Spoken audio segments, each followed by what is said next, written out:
suis Kevin Yachanti, il est Olivier Bonjour.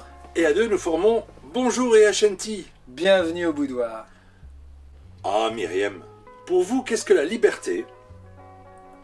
Vous sentez-vous libre? Et si oui, comment faites-vous?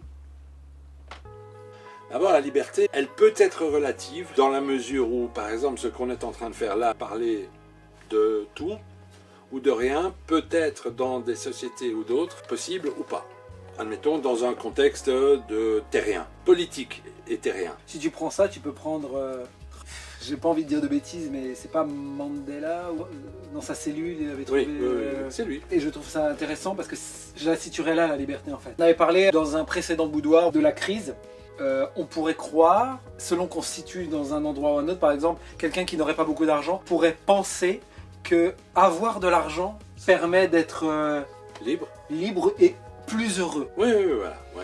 Ce qui n'est pas idiot en soi, mais je pense qu'on soit riche ou pauvre, on a des soucis qui ne sont pas les mêmes si on les met sur le compte de l'argent, mais qui sont si, finalement qui sont les mêmes. Je pense que Myriam posait la question en termes généraux. Donc d'abord, c'est quoi pour nous la liberté? La liberté, c'est d'avoir la conscience d'être ici, là, maintenant, et de faire exactement ce que j'avais envie de faire. Et d'être exactement à l'endroit où je dois être, mais d'en avoir la conscience. C'est ce qui me rend, moi, me donne le sentiment d'être totalement libre. Ce qui veut dire que même à des moments où je dois gagner ma vie, où je fais des choses qui ne me plaisent pas forcément dans le sens qui sont peut-être à l'encontre de mes affinités, mais que je dois les faire. Je sais que je suis là, que je les fais dans la conscience de quelque chose et que ce que je fais est bien pour moi. Je suis en accord avec ce que je fais. La liberté, c'est en fait un constat pour moi d'accord et de conscience d'être au bon endroit, au bon moment, ou à l'instant où je le fais. Comme le disait Mandela, qui dans sa cellule avait trouvé une forme de liberté parce que... Rien ne peut nous emprisonner que nos idées et nos pensées. Oui, ou nos désirs. Ce sont des pensées, des désirs. Oui. On est prisonnier de, comme tu dis, de nos désirs, de nos croyances. On est prisonnier des grands sacs aussi. Il faut, on doit, toujours, à ça jamais. Le fait de le formuler déjà, c'est construire un mur de possibilités. Donc, pour répondre déjà à ta deuxième question, personnellement, je me sens un être extrêmement libre. Tout le temps? Oui, même dans les moments de contrainte, oui, bien sûr. Là où ça peut être une bonne nouvelle, c'est que c'est dans les plus grands moments de contrainte qu'on peut aller reconnaître sa liberté. Pas que. Non, mais c'est souvent dans le dur. Moi, pour ma part, je crois que la liberté, ça serait de reconnaître qu'on n'est pas que ce qu'on est. Qu'on n'est pas que ce qu'on semble être. Et quand je dis qu'on n'est pas que ce qu'on semble être, je reviens sur les il faut, on doit, sur toutes nos constructions, sur toutes les interjections qui ont fait qu'on est aujourd'hui ce qu'on est. Toute notre expérience de vie qui nous a amenés là et qui nous a amenés là sous cette forme ou sous cette forme.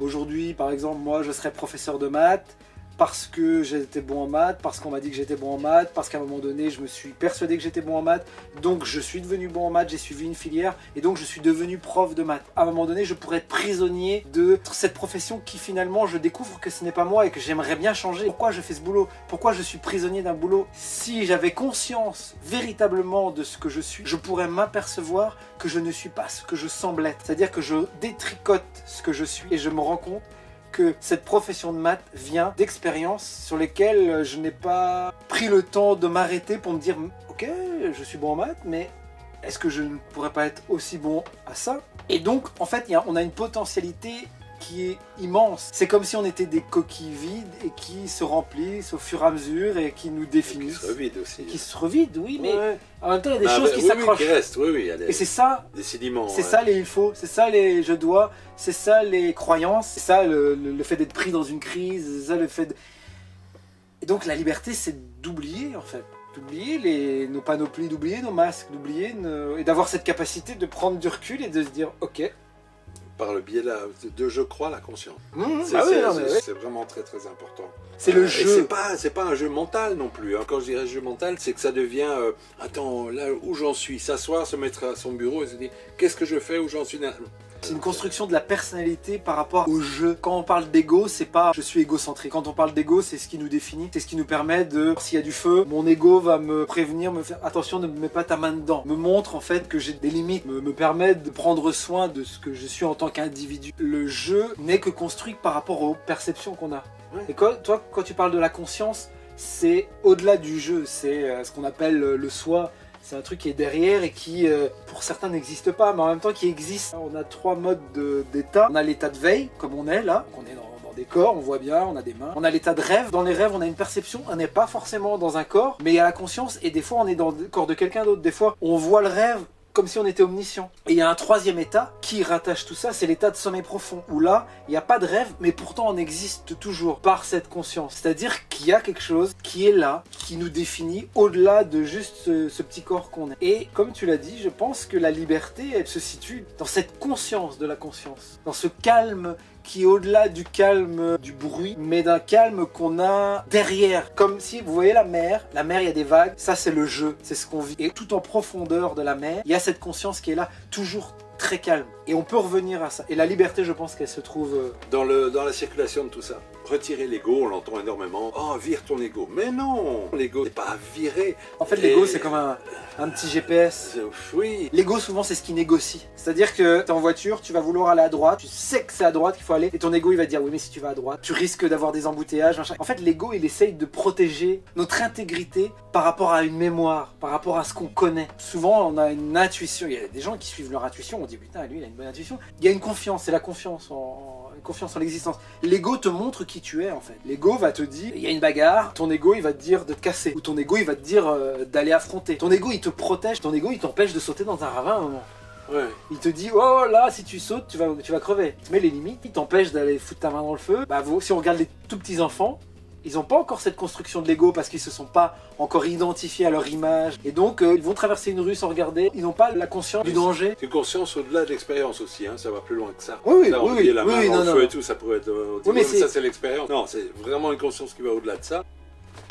Te sens-tu libre? Et si oui, comment fais-tu? Moi, j'ai une espèce de petit aller-retour, mais dans les grandes lignes, je me sens très libre par ce retour à cette conscience, comme si j'avais une vision d'un ensemble qui fait qu'il n'y a pas de danger. Il y a des moments, à cause ou grâce, je ne sais pas, par les mémoires, par mon éducation, par des peurs que j'ai, je peux revenir à des moments où mon ego est là en train de me dire « Ouh, attention, attention, attention ». Et il y a ce côté où je reviens, où je fais un aller-retour entre ce « attention », mais de moins en moins, et en même temps, c'est une espèce de construction. C'est-à-dire que j'ai encore besoin de ça parce que ça fait partie d'un processus. De toute façon, si c'est là, c'est que ça... Oui, oui. En fait, j'ai compris que la liberté ne dépend de rien qui est extérieur, en fait. L'emprisonnement ne se fait qu'au niveau mental. Tu reprends l'écran plat, il y a des gens, oui, ils vont dire « J'ai besoin de cet écran, c'est la dernière télé ». Ils seront privés de liberté, mais vraiment au sens propre du terme. Ils vont faire un crédit, ils vont se mettre dans des problèmes financiers, et en même temps, au moment où ils auront l'écran, ça va peut-être amener un petit plaisir, et très vite, cet écran va rentrer dans un processus de normalité, et il faudra certainement autre chose, parce que chercher sa liberté dans l'extérieur, on peut pas la trouver, puisque c'est toujours une quête d'éteindre un feu, de satisfaction. Oui, c'est ça. Les bouddhistes appellent ça le désir. Eux, ils matérialisent ça dans la vision. C'est la raison pour laquelle ils se dépouillent de tout. Je sais plus où j'avais lu ça il y a 3-4 ans. Je suivais tout ce que la personne disait, mais ça, je me disais, ça plus tard, c'était qu'il avait fait en sorte de se séparer de ses affaires, de les vendre ou de les donner, vraiment de se séparer au maximum. Et la personne s'apercevait que plus il se séparait, plus il s'allégeait. Moi, j'avais mes petits livres, mes petits... Je me dis, ça c'est un détail. Après je l'ai fait, je me suis vraiment séparé de tout et ça a été vraiment une espèce de bouffée de ne plus rien avoir, de ne plus être attaché à des bouquins que il est fort possible que je ne lirai plus jamais. Peut-être que je vais feuilleter vite fait ou des DVD que tu vas regarder une ou deux fois mais que tu es juste content des fois d'avoir dans ta DVD tech et de voir, c'est complètement illusoire en fait. C'est moi qui les ai reçus. Toi qui les as reçus, c'est vrai. Il y a une espèce de... On peut pas se séparer parce très, que très dur. On se dit De ce côté-là, moi je suis pas encore... Vraiment, on a encore du chemin. Hein. Je le sublime autrement. Je me dis, tiens, s'il y avait le feu chez moi, très honnêtement, tout irait très bien. C'est pour ça que tu mets des bougies qui...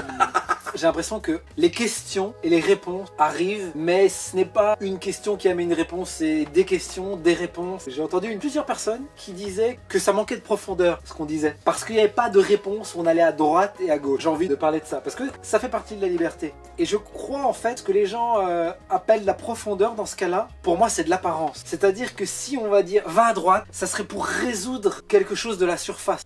Par exemple, tu nous parles de la liberté, on dirait pour être libre, Myriam, par rapport à ce que tu dis. Je pense que ça serait bien que tu achètes un chien et que ce chien soit un berger allemand parce que au niveau des poils, par rapport à ton allergie, le berger allemand, il est plus compatible. Et là c'est la réponse. Oui. C'est une réponse profonde parce qu'elle a été cherchée dans quelque chose de A plus B plus C. Mais pour moi, en fait, c'est pas une réponse profonde, c'est une réponse qui dans les petites vagues du haut. Et ce qu'on essaye, c'est juste de ramener à chaque fois cette paix, en fait. Oui, à nous. On ramène à toi, à nous. Au-delà des apparences. Il n'y a pas un sachet liberté qui se vend quelque part, comme il n'y a pas de vérité qui définit ou ne définit pas. Tout est vérité. Je pense qu'il n'y a pas de formule, il n'y a pas de... Et on a dit dans un autre, ça se situe là. Ça part toujours de...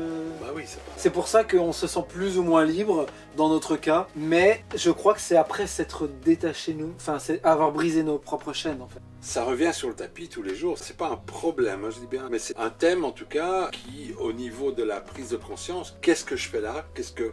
Ok, et on voit où on en est. Mais ça, c'est le tous les jours. En fait, j'ai dit un mauvais truc, j'ai dit après avoir brisé nos chaînes. C'est même pas qu'on a brisé nos chaînes, c'est après avoir regardé nos poignets et on s'est aperçu qu'en fait, on n'avait pas de chaîne. Ouais.